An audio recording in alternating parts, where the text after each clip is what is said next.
po, ako po si Christine Estomagio. Ang date ngayon ay April 28, 2022. Na-introduce sa akin yung salamin na to, na kung saan luminaw bigla yung mata ko. Grade 3 pa lang ako, malabo na yung mata ko. Nag-start akong magsuot ng salamin second year high school.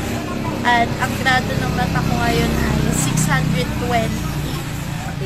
both sa left and sa right. Tapos ito ngayon yung salamin ko na may ganun na grado.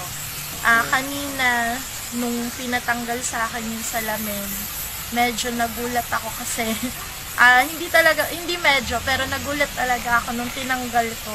Luminaw yung nababasa ko at nagkaroon ng effect kahit na hindi pa lumalagpas sa 5 minuto. Bigla na lang luminaw yung mata ko. Milagro. Salamin ng MGI. Ito po, tapat muna sa akin. Ito po, magsasample kami para basahin niya. Mga maliliit na letra po ito. Ibibigay ko po sa kanya para basahin niya. Ito po.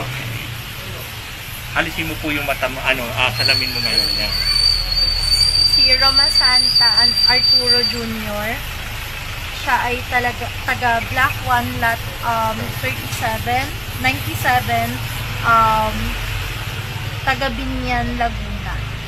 At ayan. Yan, grabe po. Talagang di kami, MGI. pati kami tumayo talaga yung balahibo namin kanina nang naghala-hala siya. Hala! Ito yung salamin. Yan, Ng ayan. MGI. Okay. Ayan. Okay. Thank you.